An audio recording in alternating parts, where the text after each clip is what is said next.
Writing in the Writers Institute in the Department of English and Creative Writing here. And I'm so glad to welcome you all to our second senior reading of the semester. Yay! Before we get started, number one, we have lots of thank yous. The biggest thank you, of course, is to the Lori Dickinson Gallery for allowing us to host this wonderful reading in this beautiful space. As a reminder, there is art on the walls, so please be mindful of when you're like moving to not like leaning against the art, because also those walls move, so like really be mindful.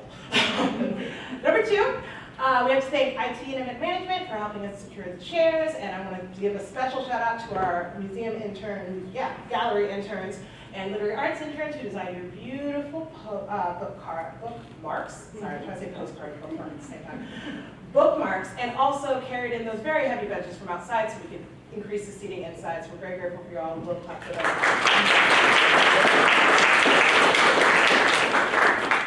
Additionally, this reading contains very strong work. So this is your blanket content warning, so they probably won't give them, for strong language, scenes of violence, and potentially activating materials. If you feel yourself activated, please take a very deep breath, and if you feel like you can't stay in the room, we understand, and we welcome you to take a step outside and then return. What's the last thing? Oh! Next week, we have a wonderful reading that's part of our senior reading series, Kaeli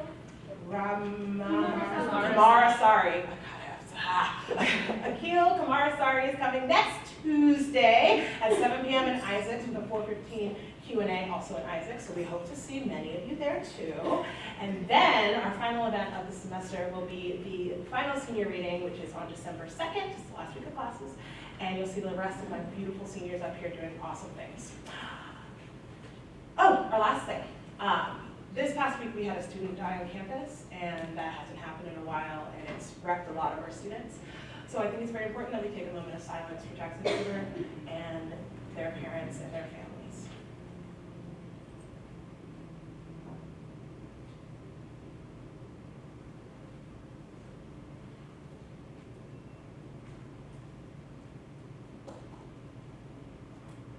All right. We have fabulous co-hosts who are going to lead us through the evening, and I hope you enjoy yourselves.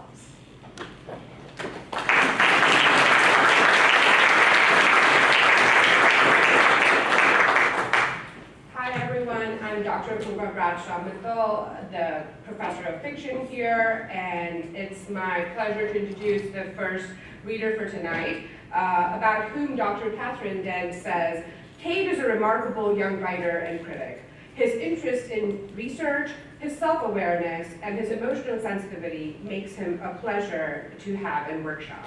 Kaed is always pushing himself to the next level, always meeting his classmates where they are. He's passionate about writing and literature, exactly the kind of young teacher that we need in today's middle or high school classrooms. A creative writing and secondary education major, Kaed is from the small town of Effort, Pennsylvania. Kaed is proud of all his writing, the good and the mediocre, because all of it has allowed him to grow as a writer and a person. He advises young writers to write anything that interests them, whether real or not. He says, do the research, write what you can, bring your vision to light. Some wise words. Please join me in welcoming our first reader tonight, Kaed Wills, everybody.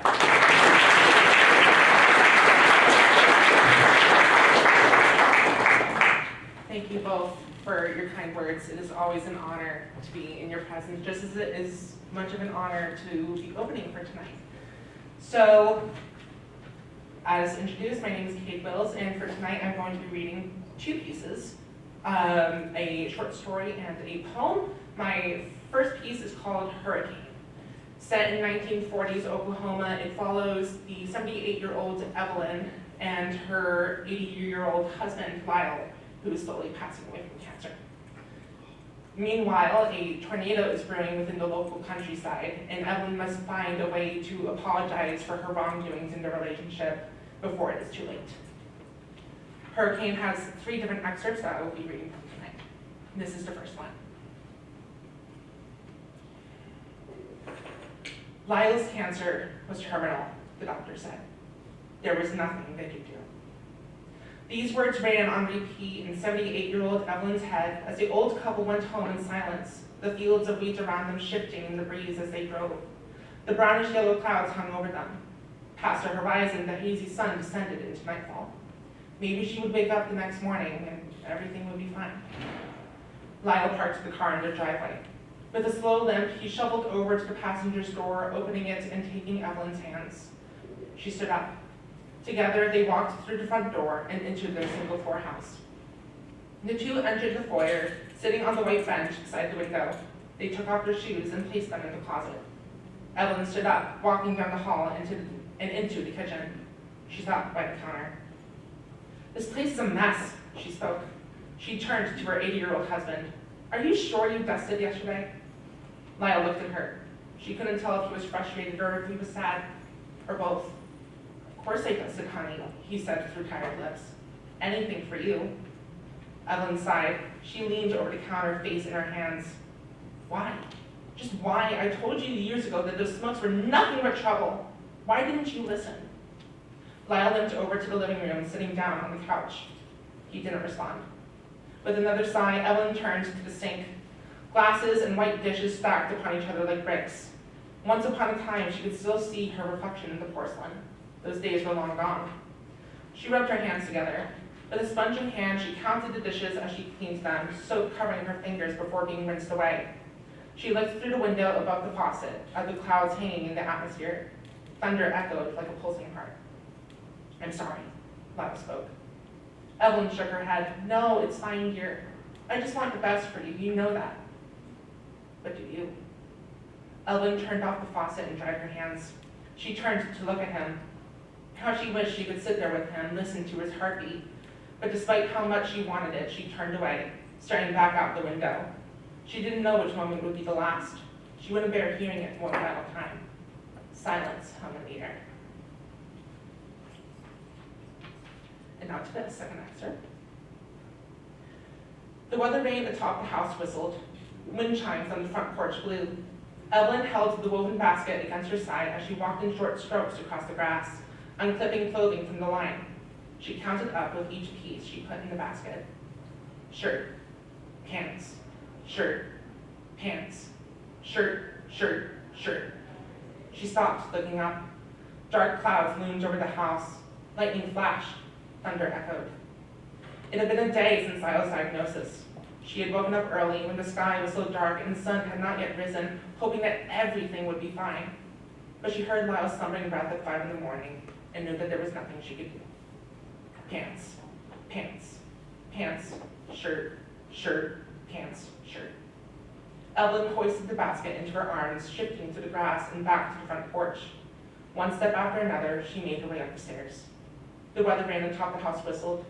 Wind chimes on the front porch blew. Evelyn walked inside. Silence hung in the air. And the third and final excerpt. She waited for her husband to respond. When several seconds passed and she became aware of the acute quietness, she pressed her hand against his shoulder. "Lyle?" Silence hung in the air. His chest did not rise. Moving her hand away from his shoulder, she looked at his lifeless body. Her mind went blank.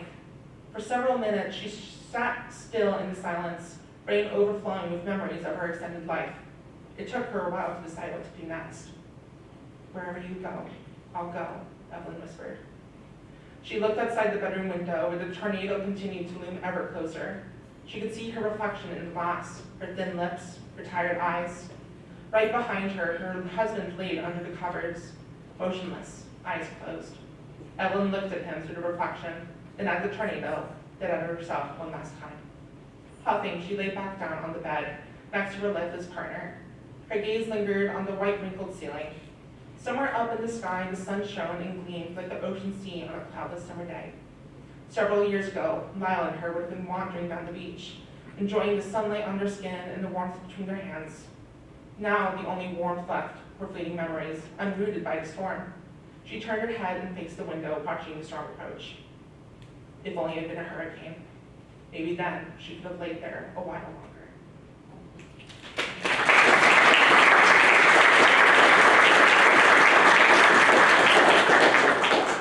My next piece is a poem. It's called Chosen. A bit of background context for this one. somebody that I've always looked so highly up to is my mother. As somebody who has been there for me through thick and thin, through warmth and cold, she has been a huge inspiration and an aspiration in my life. And I dedicate this piece to her. And this is chosen. When I was born, and as I grew, I knew that I had been chosen by you. As a kid, I'd come home afraid of the world, and for guidance, I looked up to you. As a child, I was scared of the people who hurt, and to escape, I hid behind you. But through thick and thin, and warmth and cold, I tried to stay strong, for I was chosen by you. I quickly grew up in a pathetic mess, broken and battered by fear and distress. But even as the chains around my legs grew, I wanted to make sure that I'd continue. For even if I didn't live for myself, I was chosen, and I would still live for you. When I sunk down in 2018, down to the darkest depths of the sea, you dove down and brought me back to shore, allowing me to finally breathe. I thought I would die, but I survived, and it was because you had chosen me. Who would imagine how strong I would grow? I once was a sapling on a hill all alone, but you visited each day with your water in tow and helped me to become the man I now know. Through crisis and pain, you helped me in strife, for you chose me in this era of life. Under your care, I became a man and grew into a tree stretching into the sky. Under your grace, I learned how to love, not just myself, but all of humankind. No matter how far away you might be, I will always love you, for you chose me. I now stand at the podium, a vast sea of people before me. I have grown into a forest to care for all that you cared for me. You have led me to happiness every day. It is because you chose me that I now get to say. In all my years of life, you have been my sky of crystal white, fought with red flames the whispering night, and curdled me in the glowing oceans of light. It is your love that made me strong, your heart that remains pure and true. You're the best person I could ever have, and that is why I have chosen you. Thank you.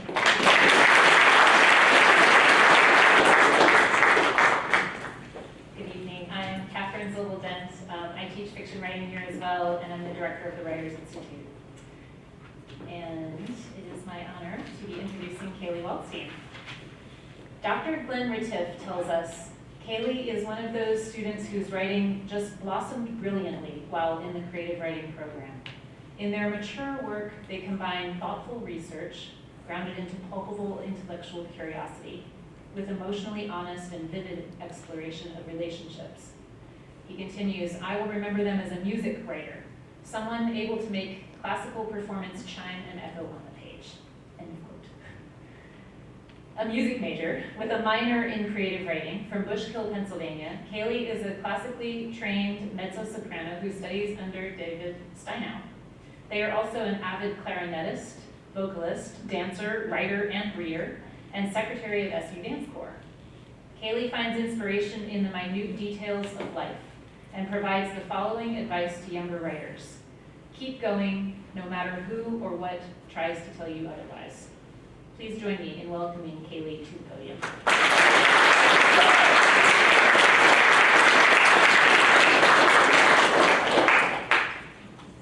Hello, everybody.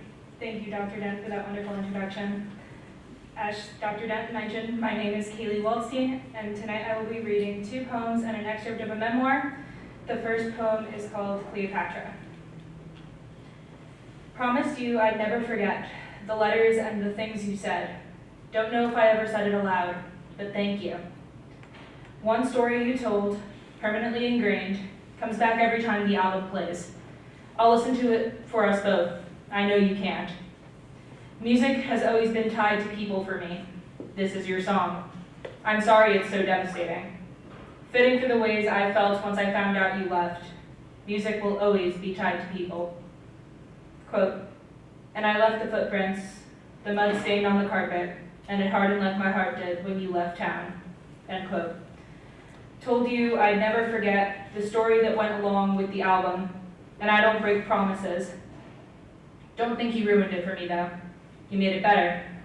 Now every time I listen to it, I'll think of you and your friend, and the story that goes along with it.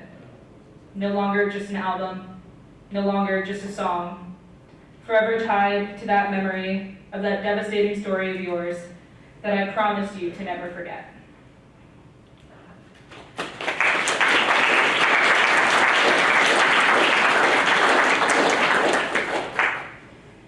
The next poem is called Golden Shovel for the Section Leader. When I got to college jazz band as a sophomore, I was lost and confused, threatening constantly, I will go if this is not what you want. Just tell me to leave and I will. But you never told me that, and you worked with my super rudimentary skills, taking me under your wing and into your heart. To the point where at the time of the concert, I was able to play to the caliber of everyone else instead of being shown to the door. I didn't and still won't forget all that you've done. I still say that an ensemble worth staying in is one with a section leader that holds true to their word. It's crazy how this standard they've created has transferred out of undergrad to all of their students. It's not been a constant in that district prior, and they've said it had to be difficult before it got better. I admire you. Didn't you know? I figured you should, so even though you're not good at self-love, why do I still even try when you don't know your worth and never will, no matter how many times we call and I tell you? I'll just keep trying. I always will. We'll play our trombones and pretend the world is great and like nothing could be better. We're lying, but we're not. I used to be scared, in every sense of the word, but what does fear do? What is fear but a hesitancy for what's coming in the future? You and I are friends in this life and the next. So we need to stop being fearful or worrying about the future. We are so scared in every aspect of loneliness. We wish for having something so much we have nothing, and the hand we both write with is the left.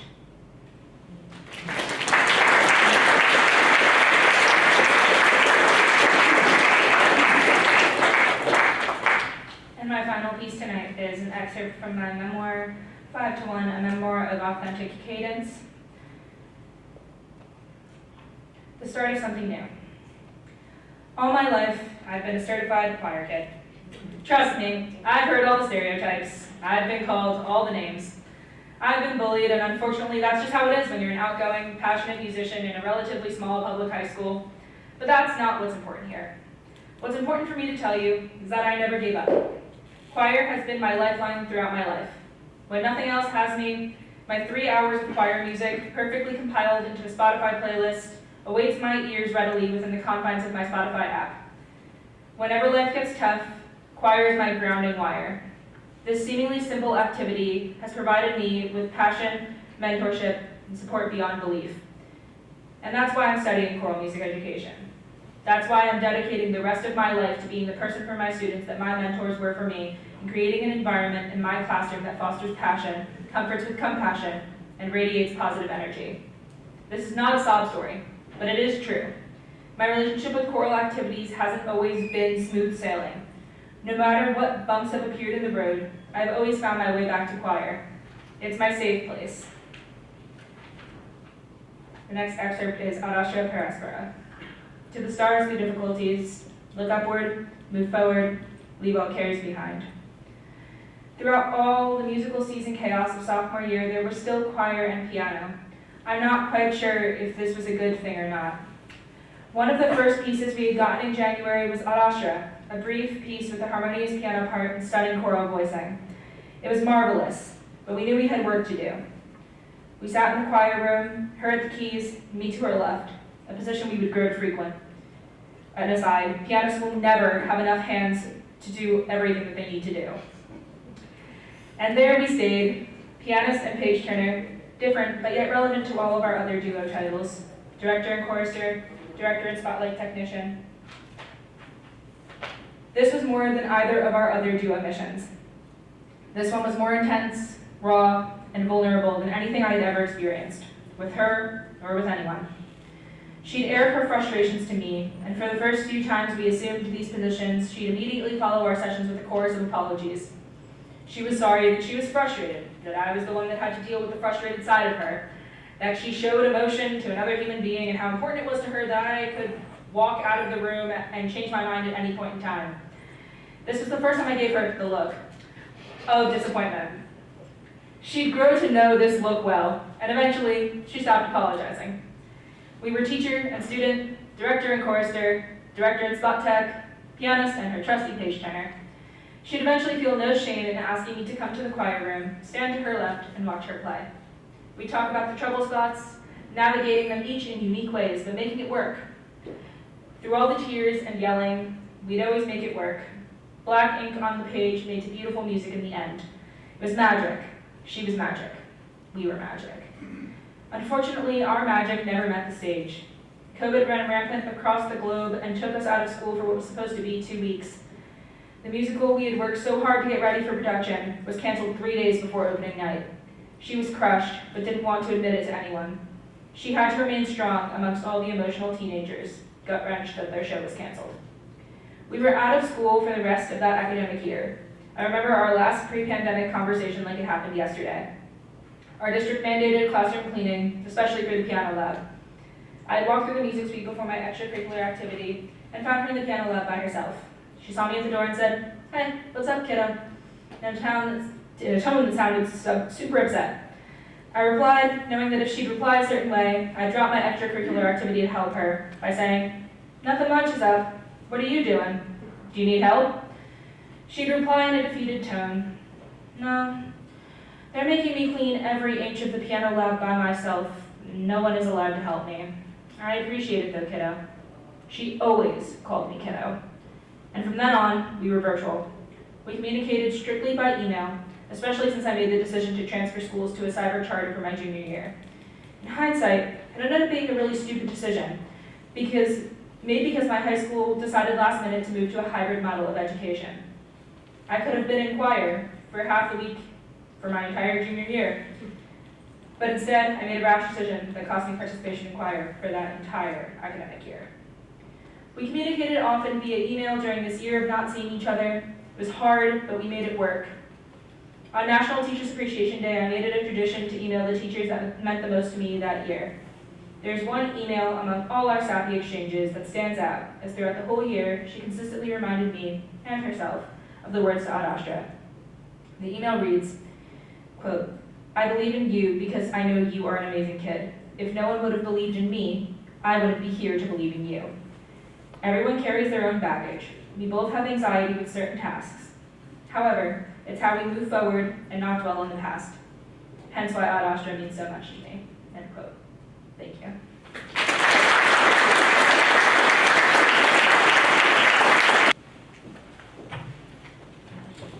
What happens when the characters of a sitcom become self-aware and realize that they're stuck in the reruns of the show? What happens when a billionaire decides to eat a star?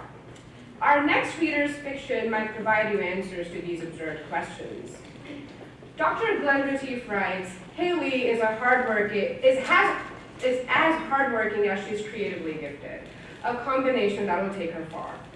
In Intro to CNF, she wrote smart, beautiful memoir and literary journalism, and in forms of multimodal memoir, she stunned Glenn Retief with an elegantly filmed, moving, and perfectly paced video essay. The result of, you guessed it, weeks of tireless work. A creative writing and publishing and editing major with a minor in film, Kaeli is an ambitious and driven student. To young writers, she says, "Write what you love and write often." Kaeli is a testament to the success of that mantra. So please give a huge round of applause for Kaeli Seitz.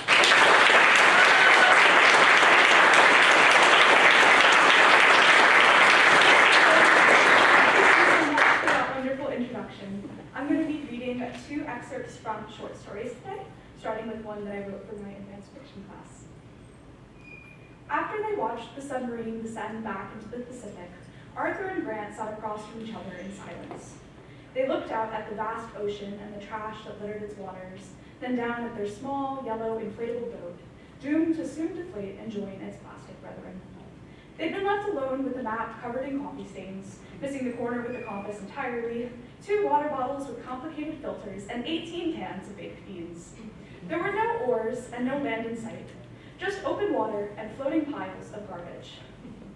Arthur was attempting to adjust to the prospect of existing in a somewhat brutal silence. The only noise around him, the whipping of the wind, the crashing waves of the water, the impact of the debris on the side of the boat, when all of a sudden, Grant tilted his head back and started laughing wildly.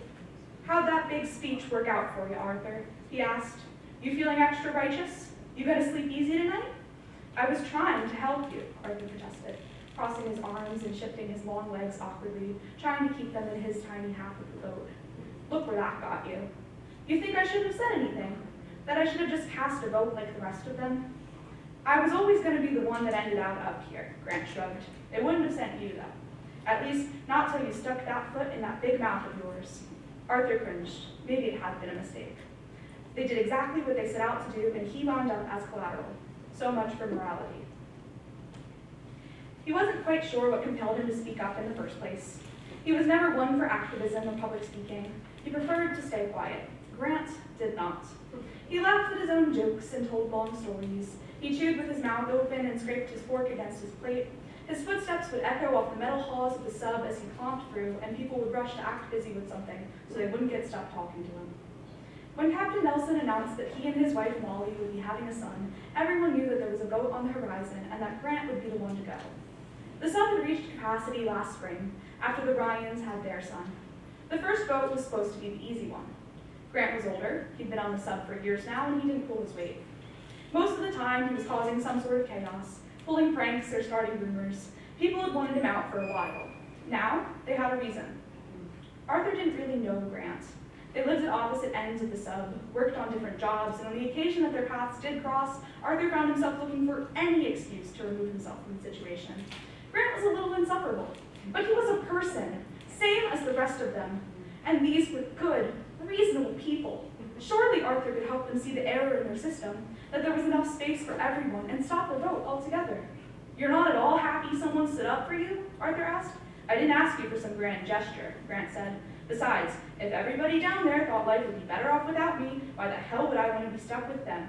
"To stay alive, for one," Arthur said, looking out at the immeasurable miles of sea surrounding them. "I was sick of being stuck down there anyway." Grant leaned back, stretching his legs out across the length of the boat. "Too stuffy. And I'm not just talking about the air. I can't honestly think we're better off up here." "I am," Grant said. "You're not."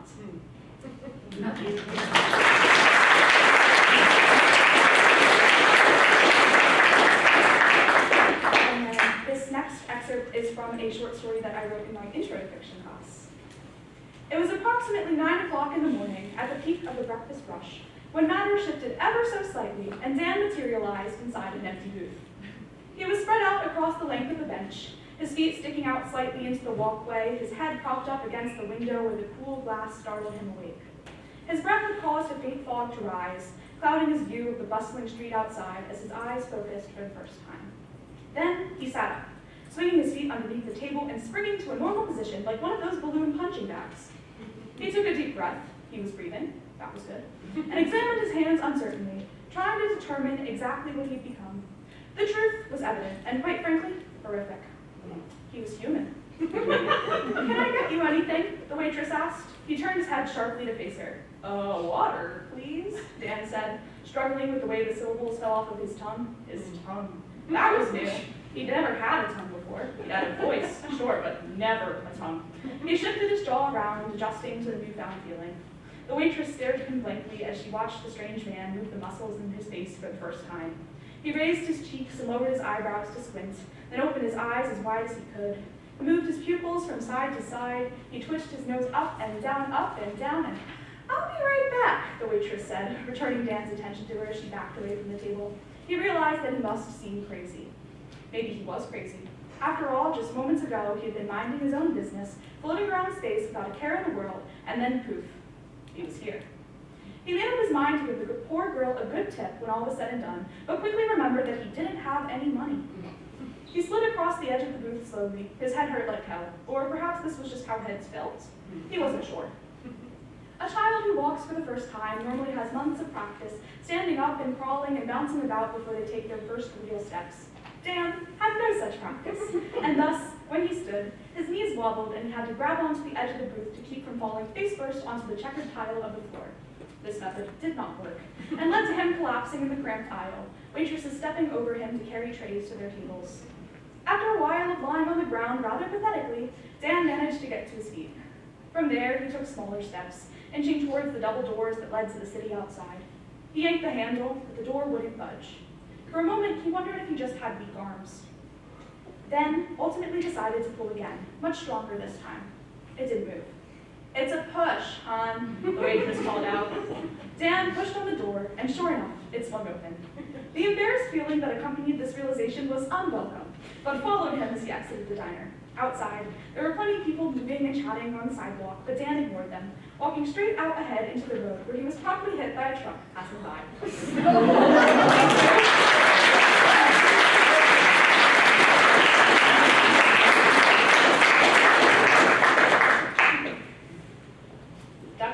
Kelsey writes, "To say that Olive Lambert is deeply creative and incredibly smart is to make a dramatic understatement.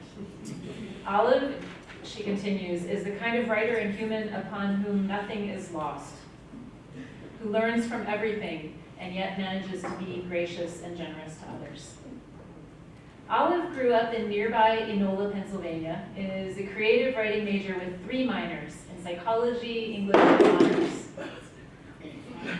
Since arriving at SU, they have been devoted to literary pursuits, winning the Juliet Gibson Award from Rivercraft twice in a row, being published by the 2023 Small Press Classes Gilded Lily Press with the chapbook Sonnets for Entropy, and the 2024 Small Press Classes Spirit Box Press with the chapbook The Axe Remembers. And that's just the beginning of the things that Olive has done.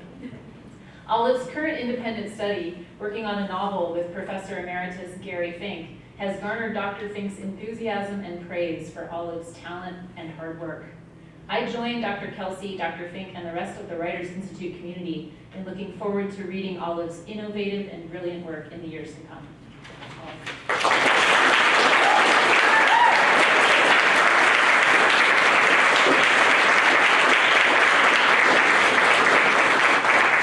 Thank you, Dr. Dent. That was very nice. Hi, everyone. I am going to be reading 2 poems and then an excerpt from a short story today.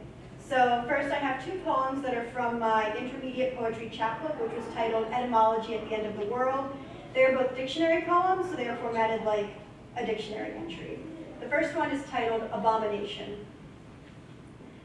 Abomination, noun, 1. Disgust and hatred. Kiss your lover and call it sin. Create disciples from love. When that does not work, create disciples from flames. Is fire evil or holy? Does only God get the pleasure of righteous wrath? Heaven reminds me of that kid in middle school whose entire personality was their divorced parents. The worst thing ever experienced was no longer being the center of another's life. True suffering does not require worship. Real pain no one ever wants on display. 2. The desecration of a holy place. Divinity has never arrived in peace, but in the bellow of be not afraid. A caste system in utopia does not sound very pure. Scorched ground of a world going under, holy water burns when it passes human lips. We were never meant to touch divinity. Whatever does not serve must be forgotten. Slay your demons, slay your gods. 3. You, me, us, get on your knees and be grateful someone cared enough to fuck you up this much. Our suffering is real. It doesn't need to be holy too. Forge the crown yourself. 4. A place desolate and ruined. A radar echo across the empty sky. Dead rock reaching out to more dead rocks. Stardust filled with electricity, seeking purpose in the emptiness. What can the void possibly tell us that we cannot find in the silence of our own minds? What are we afraid of that we turn away so quickly? Scream and listen.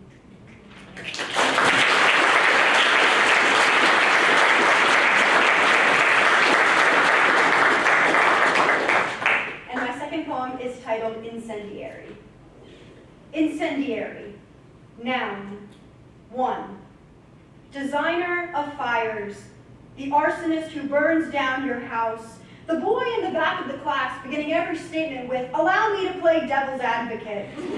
Smoke rises on the horizon. We sit hoping it doesn't make the news. Shouting bomb at an airport is a crime, but they say calling for a coup is freedom. A mob is coming to your house with matches. You pour the gasoline yourself. 2. explosive power, leveling a building, a life. We hold time bombs in our hands. We watch time bombs on the news. Will they give out before the explosion drags us off our feet? Who can live a life waiting for an aftershock? 3. Conflict brewing in the shadows, conflict screaming from the sidelines. The media never ends, yet the voices are muted, mouths muffled, moving silently. Explain the parameters of civility to your own leaders. Liar, liar, pants on fire. The bomb in your pocket is going to explode. The fire in your house is licking up the walls. If you do not find the fire extinguisher, look in the shadows. 4. Shouting bomb in a crowded country and not expecting the stampede to tear the walls down.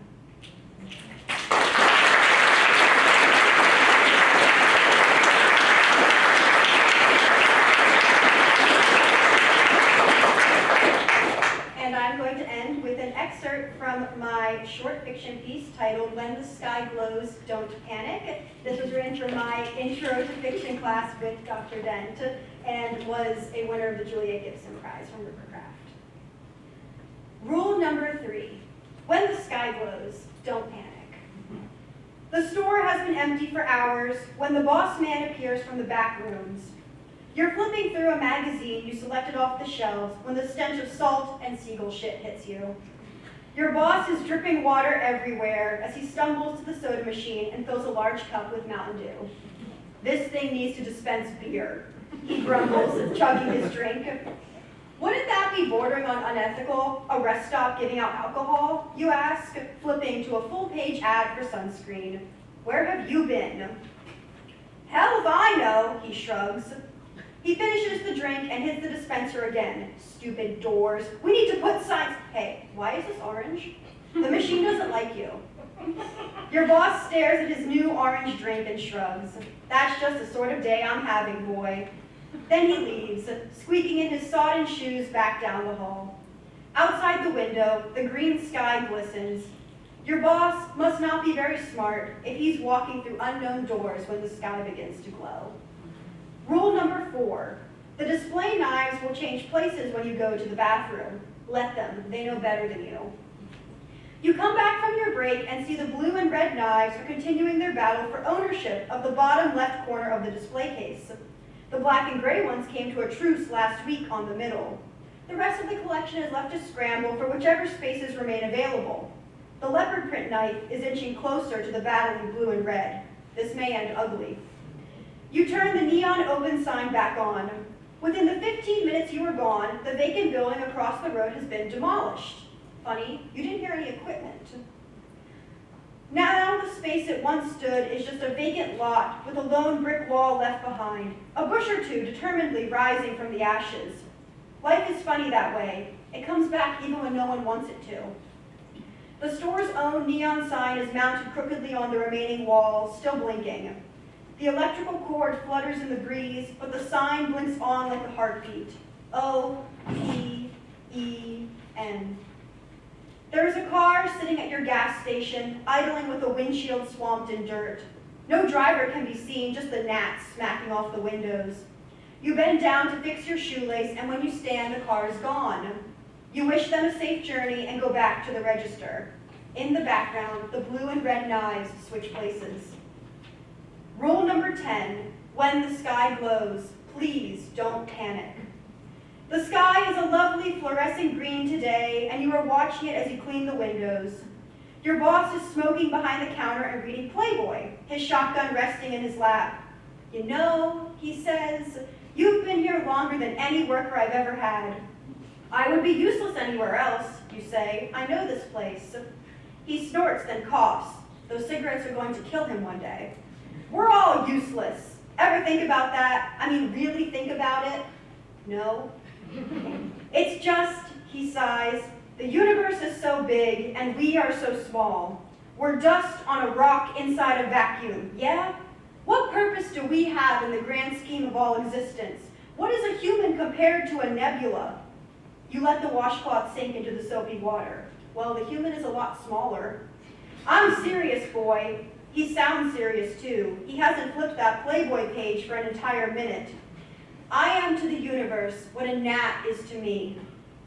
You swirl the washcloth in the murky water, dispersing the soap bubbles around the edges of the bucket.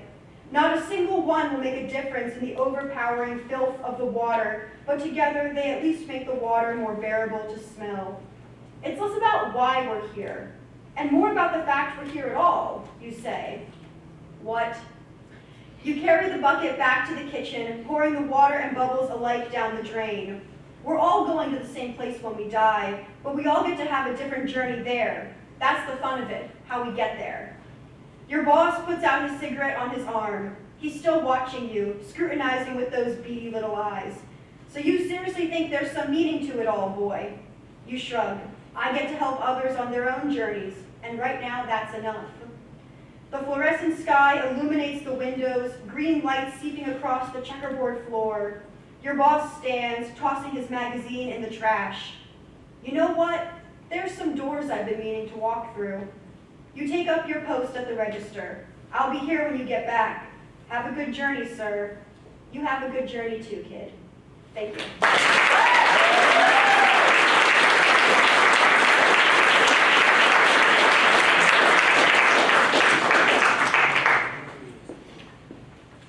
Alex Vidal Pérez is a creative writing major with minors in publishing and editing and Spanish studies. Born and raised in the Dominican Republic, Alex currently lives in Allentown, Pennsylvania. He advises us all, you are a human before you are a writer. And it's important to never forget that. This world is too big and too unforgiving to not make a place for yourself. And putting your humanity aside for the sake of pursuing success as a writer will never be worth it.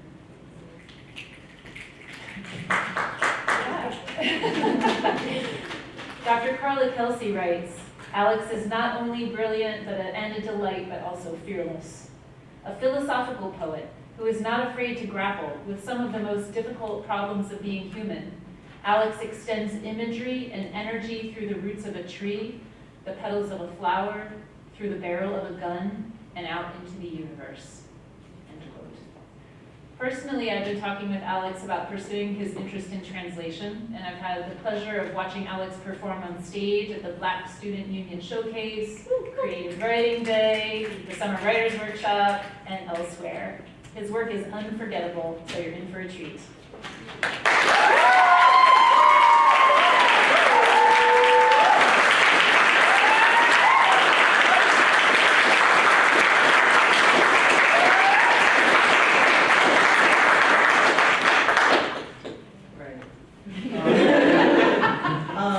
Thank you so much, Dr. Knight, for that beautiful introduction.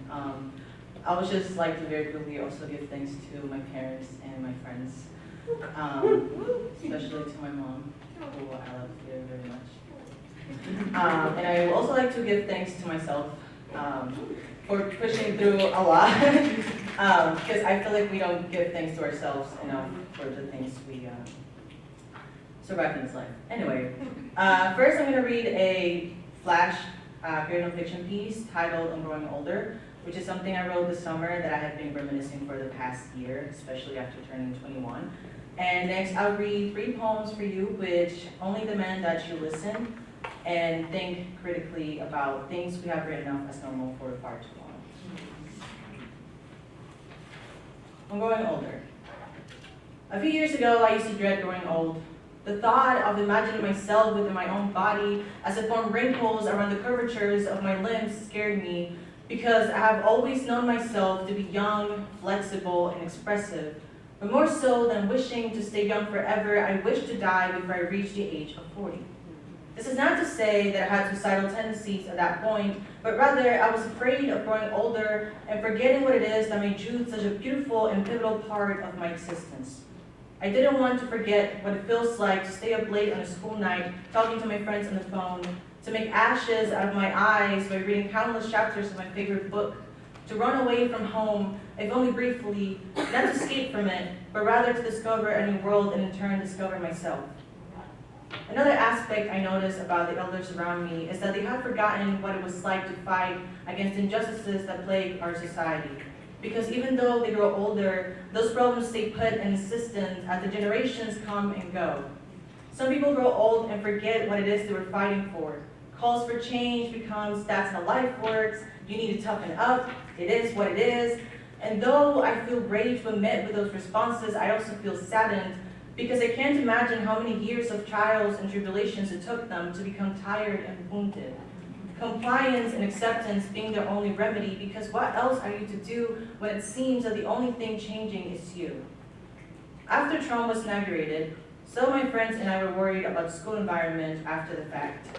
We talked about losing friends, about ICE, about how scared we were for one another, for ourselves. Regardless of our fear, we had to pretend everything was fine because we had assignments to turn in and deadlines to meet. You think I'm exaggerating, but many countries have gone to shit with just one election. It is hopeful, but it is also a little naive to think that this nation is exempt from ever going down the same path. The world keeps spinning anyway. Thank you.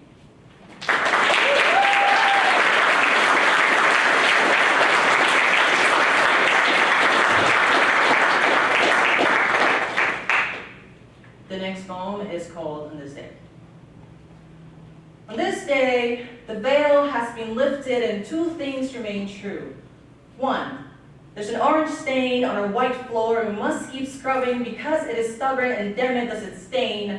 Two, salt always melts ice. Yes, that one. On this day, someone somewhere has been stripped away from their humanity because you let your morals be measured by what's lawful. On this day, your heart aches but it does not bleed for those you've made targets of your indifference. Performance printed all over your face, your eyes wide, unfeeling in plastic. Leg Broco left too broad, you keep driving your car as if nothing happened because blood is good decoration when it's not your own. On this day, violence is never the answer unless the perpetrator wears a suit and tie, unless the target doesn't pass the paperback test, unless they mispronounce words with accents too heavy to sustain your fragility. On this day, having a family abstains you for being a Nazi and regurgitating hate machine, yet it does nothing to protect those being forcibly stripped away from their own families. Is that cognitive dissonance working overtime, trying to make sense, sing, dance, and fail to respect those you deem unworthy? On this day, you will learn that asking nicely got no one anywhere. The pacifism works well for sitting and waiting quietly as the life you've always dreamed of stays like that, a dream. You will learn that fighting for your rights will always look violent to the oppressor, that everyone hates fascism until it's time to actually hate fascism, that saying I would've or I could've doesn't get shit done. There's just wishes dressed as stagnation to stop you from taking direct action. This day, I need you to stop valuing people based on how much you enjoy their culture, like saying Happy Cinco de Mayo as you celebrate the kidnappings of your neighbors by wannabe ICE agents, like going to Punta Cana for your next exotic vacation just to come back to the States and tell Dominicans to go back to their shithole country. Allyship without accountability is only conditional. It fails to recognize that behind your favorite foods and music and movies and people whose lives do not exist inside a vacuum.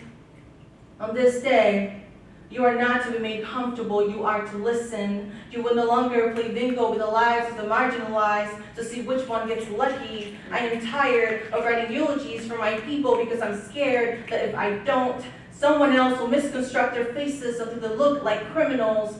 I have to carry myself with a certain poise when going out into the world because my existence isn't mine alone. I do not have the luxury of individualism.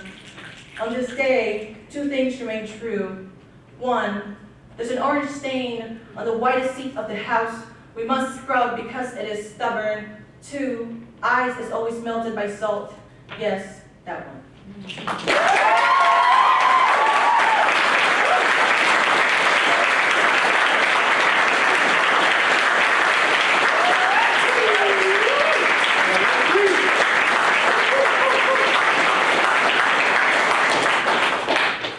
Next poem is called Crop, and it's after the Parsley Massacre of 1937, which was a genocide that happened in the Dominican Republic against the Haitian people, carried out by dictator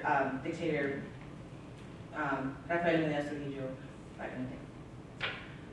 You have machete hands for agriculture, plant something. Link bodies and let the river wash them because water talks to them much.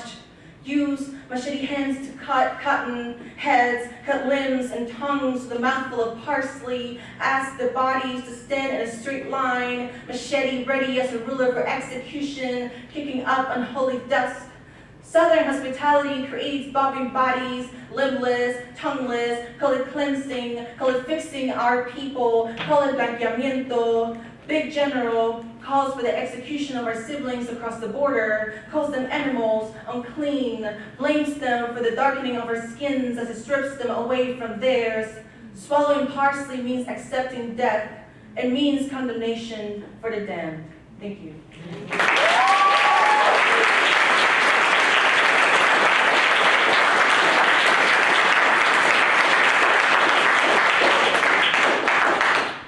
Last poem is called Tree Poem. Risk the noose that hangs from the lonely branch.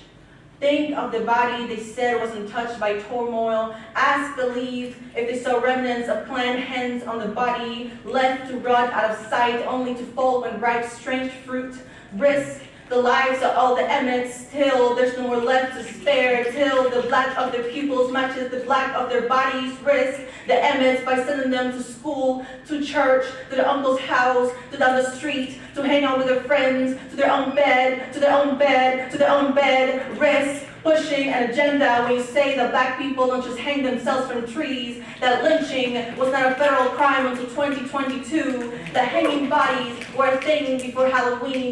They were pregnant mothers, hard-working fathers who refused to move out the sidewalk, children with eyes just curious enough to become the town's spectacle, neck snapped, body on display for the Hun. Tonight, y'all, we feast because it's easier to play dumb, to pretend that history doesn't bleed through the years, but it's in your customs and your traditions and your treat of treating these horrors as all news. Risk the countless attacks to your communities by infilling hens, looking for revenge against an invisible enemy. Stay still as they try to get a rise out of you. Do not give in to their tactics. It is all part of their plan. Staying still means knowing when to settle down. It doesn't mean staying static, meaning do not comply before you are made to do so. Do not comply even when you are made to do so. Risk the upstairs when you do talk about these things.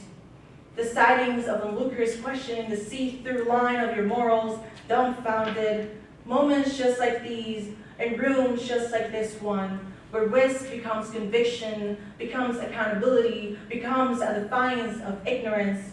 This night, y'all, it's all about taking risks. The biggest one is not forgetting. Thank you.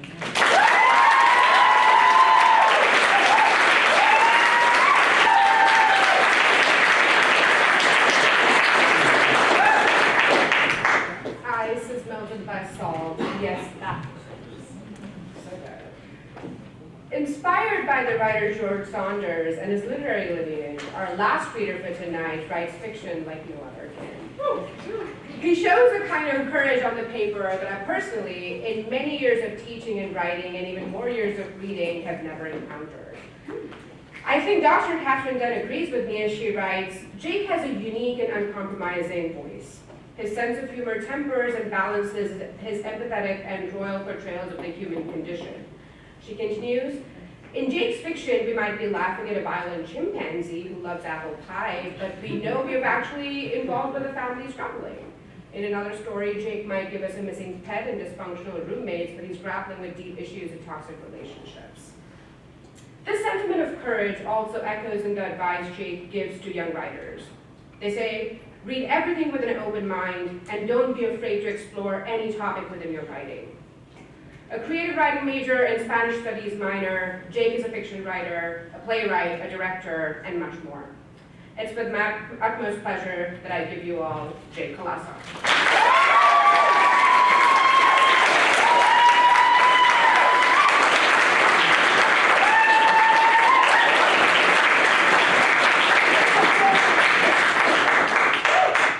Thank you both for those kind words. Hi.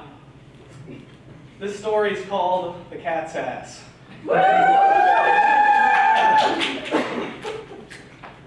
At precisely the same time, 3:13 on a Sunday afternoon, to be exact, Melissa and Oakley Partridge would say, "What's that buzzing noise?" and "Where's my power drill?" respectively.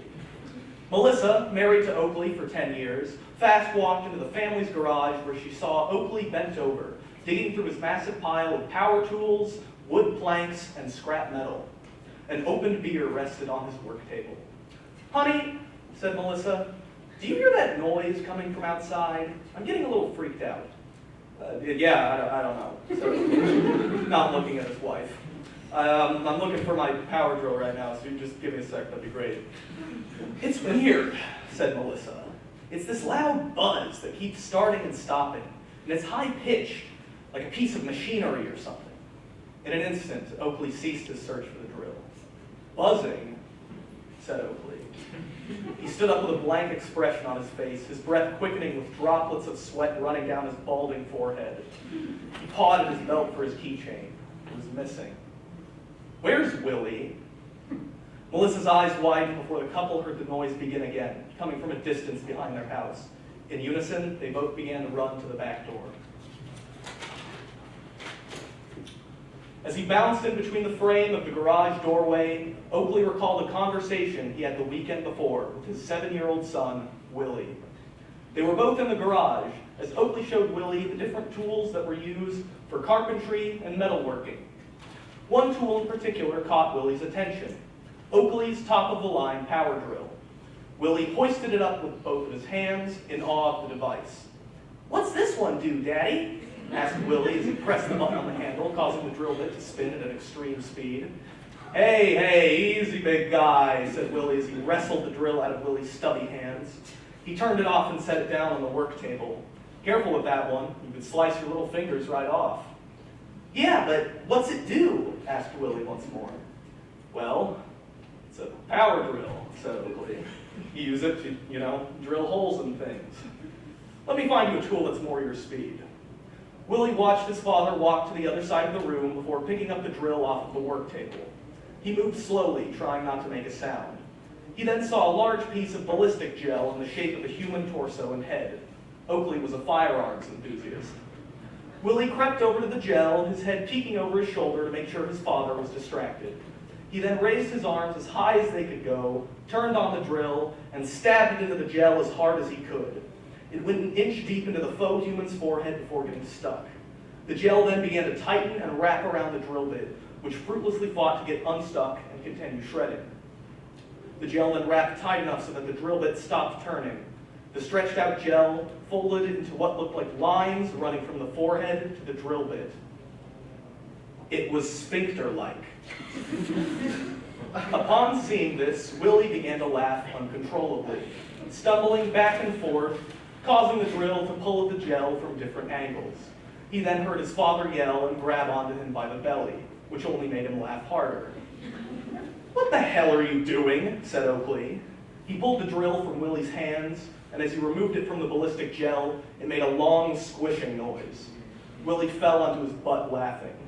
"Not on the damn ballistic gel, Willie, and that's enough of the drill for you." Oakley walked to a metal cabinet in his garage and opened one of the drawers, throwing in the power drill and locking the drawer with the keychain that hung from his belt. As he did this, an empty beer bottle fell off the top of the cabinet and shattered, and he heard Willie continue to laugh. "What is so funny?" asked Oakley, looking back at Willie. Willie giggled as he pointed to the ballistic gel. "Mommy showed me something like that once." As she ran face first into the back door, blinded by her long, black hair and now grasping for the door handle, Melissa recalled a conversation she had with her son about 2 weeks ago. It was in the evening, almost Willie's bedtime. She was sitting in the living room reading a romance novel while Willie played with the family cat, Stefan. She was unaware of her surroundings at this time, caught up in the amorous steam and erotic haze of the book, when her son broke the silence. "Mommy, what's that?" said Willie. Melissa jumped and slammed her book shut to see that Stefan had his rear end and tail raised in the air, with Willie pointing his finger at the situation. He wanted to know about the cat's butthole. "That's the cat's ass," said Melissa, failing to filter out the word ass from her vocabulary. Whoops, she said while covering her mouth.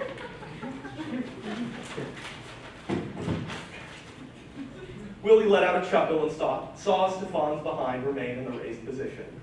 He took his index finger and tapped it on Stefan's sphincter.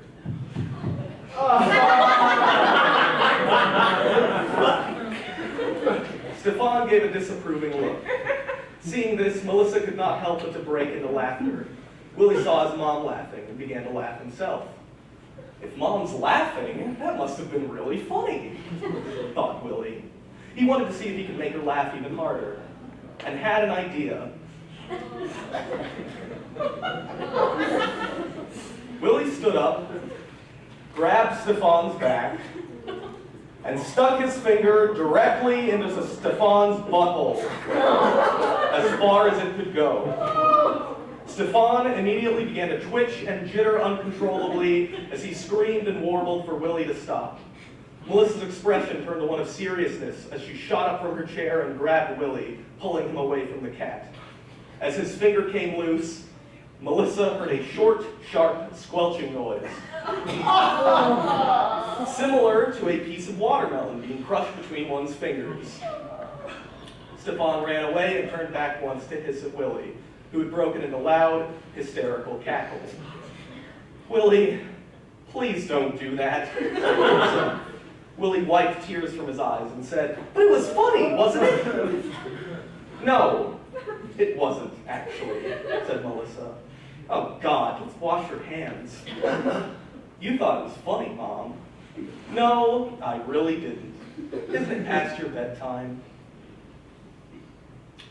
Melissa and Oakley stepped onto the grass of their backyard, both occasionally calling out Willie's name. Their backyard had no fence. Willie had free rein over the neighborhood. The couple continued to call out their son's name when Oakley heard Melissa gasp in horror. He turned to see her pointing at the house of their neighbor across the street, Joe Hudson, who was working on cutting limbs off of a tree in his front yard. He stood in front of a step ladder he would use to get to the higher branches and had on a pair of noise-canceling headphones. About 10 feet behind him was Willie. "Oh my God!" He began to sprint at full speed along with Melissa towards Willie, who turned on the power drill. "Willie," said Melissa, "Willie, stop right now!" "Willie, you put down that drill this instant," said Oakley. Willie walked up to the stepladder and trotted up each step, his little legs having to make long strides to make it up. As he did this, Joe stepped back closer to the stepladder and yawned. He leaned his head back into the left side as he did this, so that it was right above the top of the stepladder. Willie raised the drill in the air as it spun. "No," said Oakley. Willie drove the drill bit straight into Joe's temple at a near perpendicular angle. Joe immediately belted out a high-pitched, blood-curdling scream. Red liquid poured out of his head, and the drill struggled past his muscle and began to eat away at his skull. His eyes jittered back and forth, unknowing of what was happening to him. Oakley was almost close enough to stop Willie when he saw the drill suddenly lose resistance and push right into Joe's brain. From it came a squelch so loud it echoed across the neighborhood.